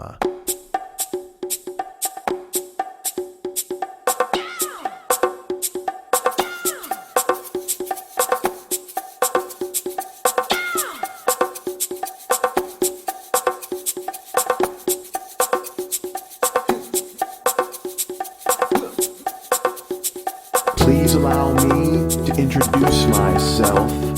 I'm a man, yet still a boy. I've done a show for 4 long years, so many a fan can enjoy. I was around when Eric B. stuck a microphone in my hand. Then along came Lily, the only one who understands. Pleased to meet you. Hope you guess my name. But what's puzzling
fucking a snake or eating a monkey.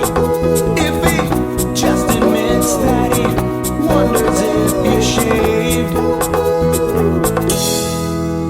Just as every joke is a heckler and all the praise complaints.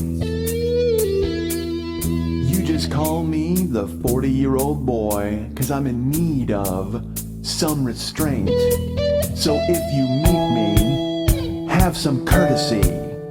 Have some sympathy and some taste. And don't you dare ask him for a ride, Or I'll lay your soul to waste. Yeah! Please to meet you. Now you know his name. Sexual chocolate! Sexual chocolate! Why what's buzzing you is the nature of his pain. Yeah, Yeah!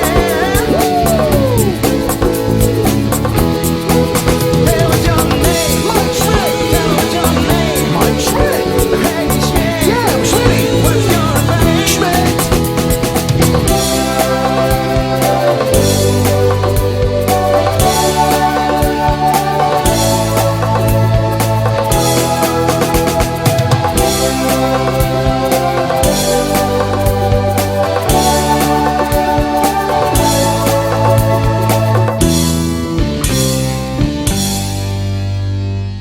Sponsors, you ask? We got them, I reply. I tell you right now, sponsors, again, plural is wrong because we only have one sponsor, but it's a heck of a sponsor who might qualify just as two sponsors, as a matter of fact. It's our good friend Fearful Jesuit and the Paranoid Strain, I almost said the Awkward Strain podcast, and I'll tell you why in a second. The Paranoid Strain podcast available right now in the iTunes store. Go download it. I'll wait. I'm not going to wait. I waited as long as I could. Hopefully we got it that quickly. However, it's available right now in the iTunes store. Why wouldn't you subscribe to it? That would be a ghoul thing to do. It's Halloween. It's the ghoulest thing you could do, baby. Boys and ghouls. All right. So go ahead and please subscribe to that podcast. It's called The Paranoid Strain. Available right now in the iTunes store. And then leave a comment if you would. Go ahead and leave a comment, a review of it in the iTunes store. Tell them you love it. Tell them I sent you. And that would be cool if you did that, please. And in this week, oh, Christ, there's a new show this week. That's right. Normally, I'm just telling you, hey, go ahead and download it. There's a show. Because sometimes it takes a couple months, man. This is an information-dense podcast. He fucking works his ass off for it. I know our buddy Fearful Jesuit. He's working crazy hours.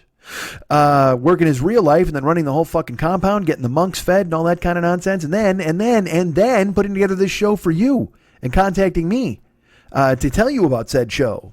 And you can contact him to tell him about me. Look at this circle jerk we're in right now. The new show, he had the moon landing show, which was up for a while. But the new show, folks, it's, let me tell you something. He's going ahead and he's tackled, and this is going to be a problem for him because these people are going to come for him, and I know they are. He's doing anti-vaxxers, ladies and gentlemen. If you know anti-vaxxers, you know what they are. They're the people who are like, hey, we want babies to die. You know those people, right? And here, it's even worse. Hey, we want our baby to die. And conversely, we'd also like for your baby to die. That's who anti-vaxxers are. And if you listen to this, you'll hear, first of all, he talks about being in his podcast closet. All right, you're going to hear that in the show. And I'm going to tell you right now, I have been to the compound. That is not a fucking lie. That is completely true. He has a podcast closet that he records in, that he shuts himself in, because he's got, again, like I said, it's a giant compound. There's houses, there's rooms upon doors, a basement. There's a fucking upstairs, and then an upstairs to the upstairs. Show opens, he's in the podcast closet, and then he gets disturbed by, I know I'm giving things away at this point. His lovely companion, Awkward Jesuit, shows up. She bursts into the room. And I know you're thinking, well, that's Dana Unicorn. No. Dana Unicorn is not happening. That is that she's also in the show, but Awkward Jesuit, a completely different being, whom you'll hear on the show. I don't want to give it away. He plays like a lullaby in the beginning because he's talking about babies, and then it gets to an awkward like lullaby noise. And I don't. How do I? All right, I should tell you, Awkward Jesuit. I actually met Awkward Jesuit. All right. And now she's famous because of the show. So I guess that means that I'm famous because I know Awkward Jesuit, and you'll hear her on the show and be like, holy shit, Mike knows her? Yes. On this show, in the first 6 minutes, you hear him, he uses the word rapacious. He uses the word riposte, which I thought was Riposte, but I guess I'm wrong. He spoils Endgame. I'll tell you that right now. If you're not an Endgame person, you haven't seen it yet, he's going to spoil that fucking movie for you.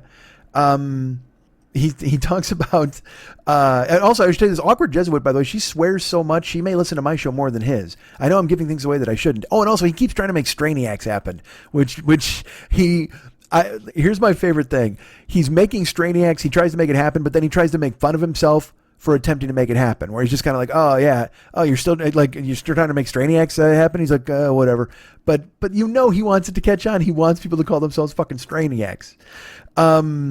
You learn about cowpox. You learn about milkmaids getting protected by cowpox. And I will tell you this: I don't know. I'm left with certain answers in listening to this show. There was life expectancy math that, quite frankly, didn't inspire hope. I got to be honest with you. Something about more kids surviving because of vaccinating means I'll be dead by 59. I couldn't figure it. I tried to put it together. I listened to it 3 different times.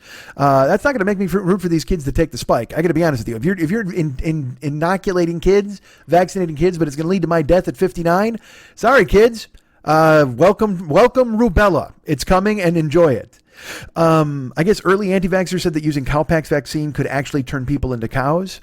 So that proves that this world has been just as stupid for just as long as you thought. There are morons, because he tears into the fucking anti-vaxxers from the 1800s, and he tells you what they believed, what they didn't believe, and they were all trying to spook stuff. They fucking decapitated doctors in effigy, and then they arrested the headless dummies, which makes no fucking sense. So go listen to it now. The Fearful Jesuits, The Paranoid Strain.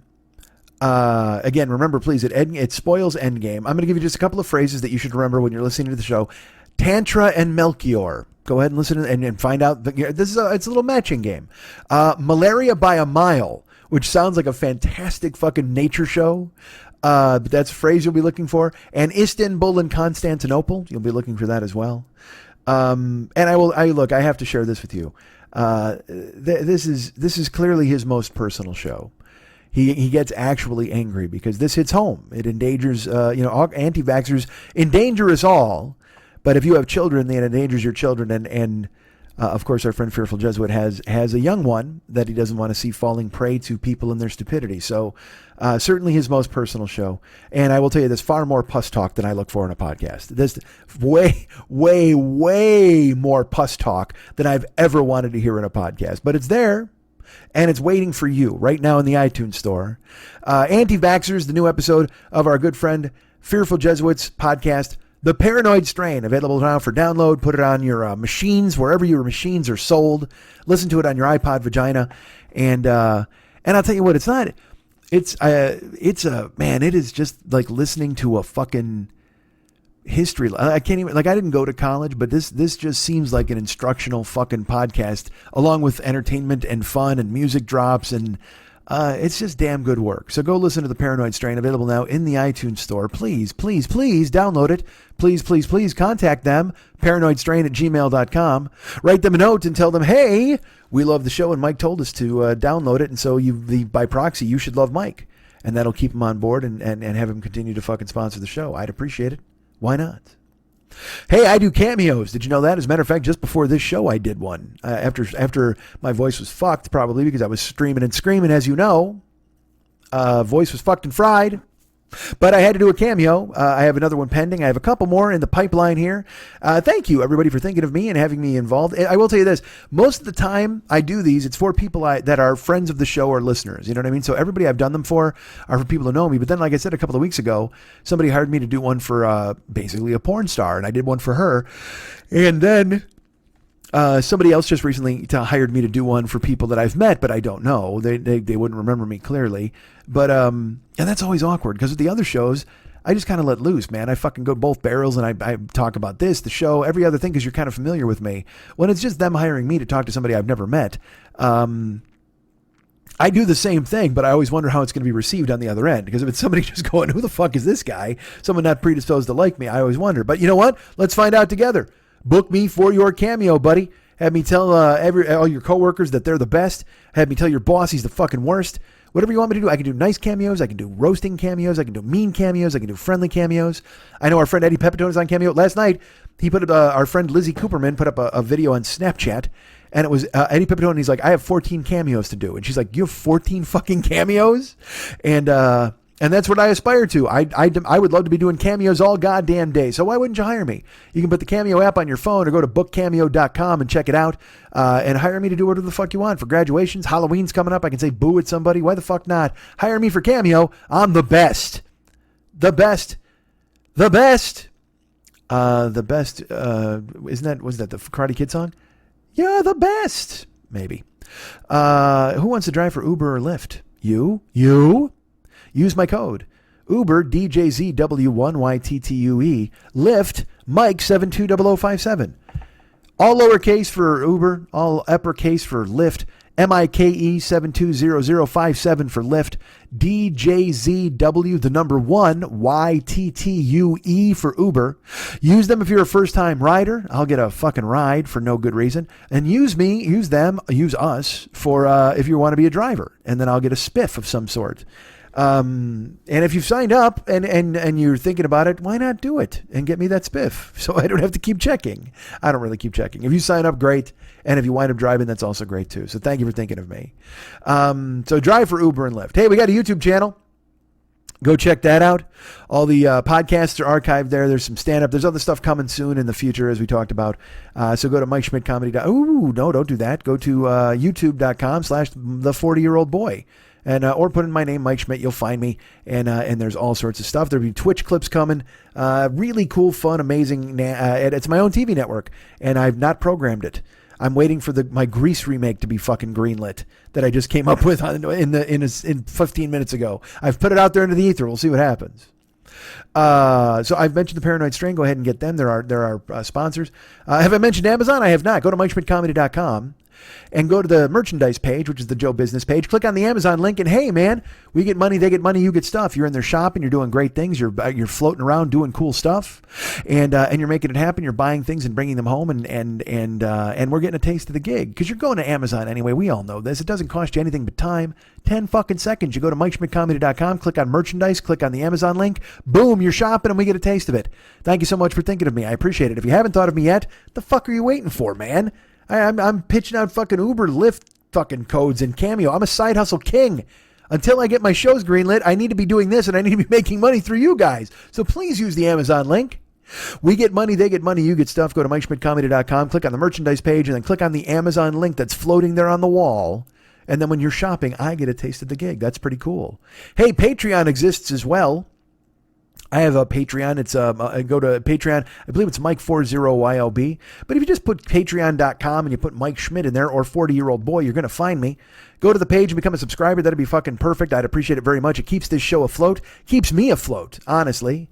And it keeps cool things happening. I told you in the coming year, I'd love to start going out and touring. I want to do at least one.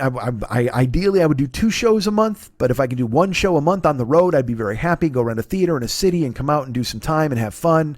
Meet you guys, do some performing, all building up to possibly doing a CD, which everybody makes fun of me for because everybody knows that technology is dead and what the fuck. I know.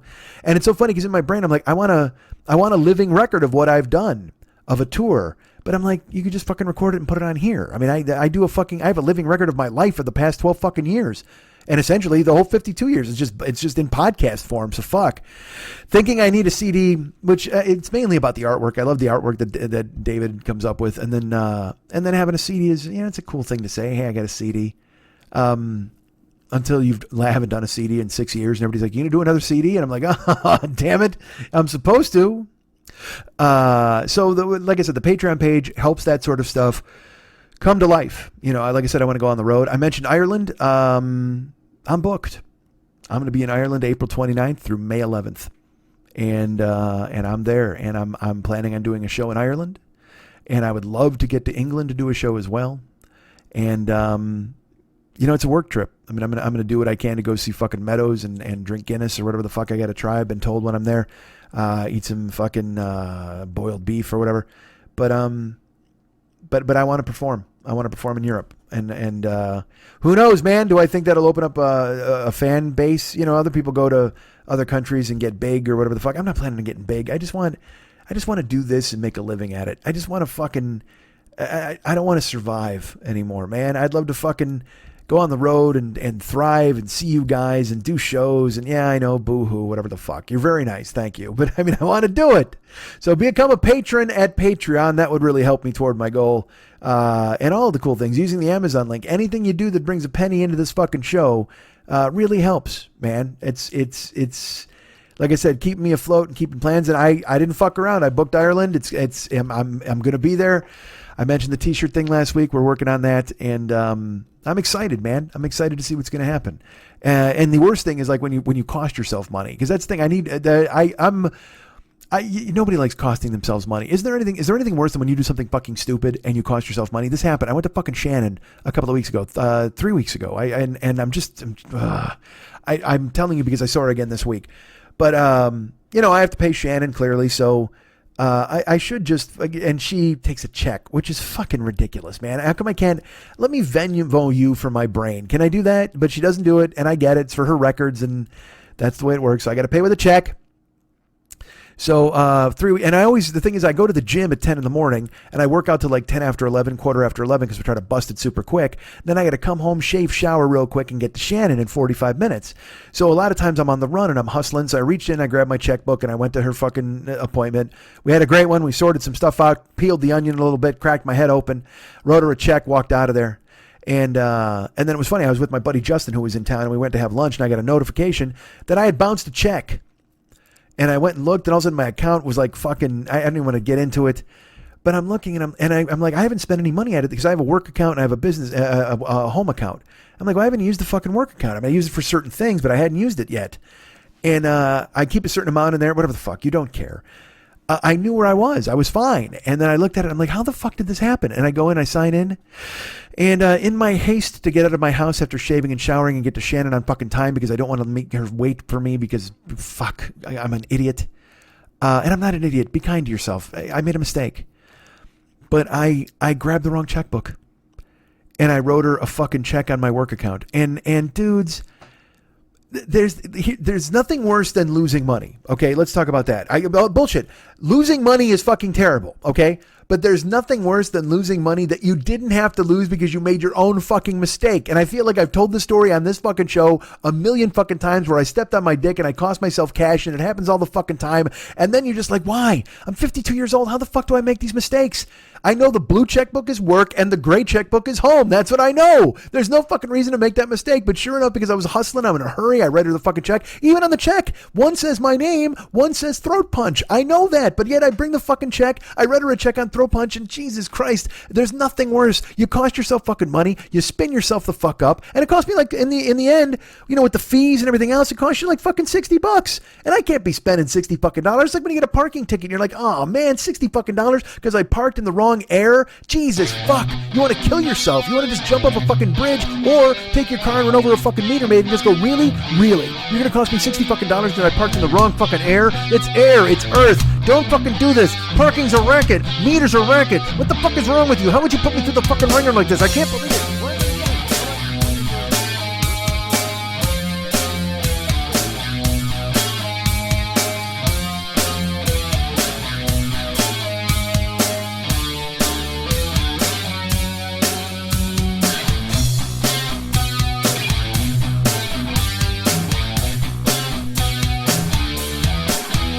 If there's anything I like more than me, it's people who like me.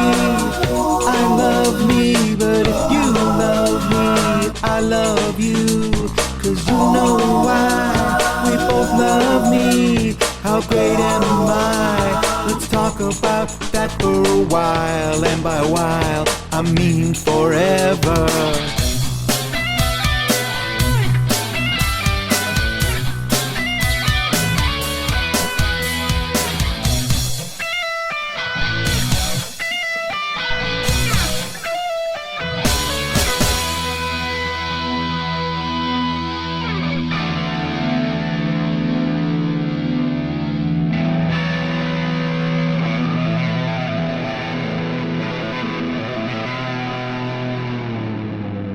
Charlie Doe Podcast.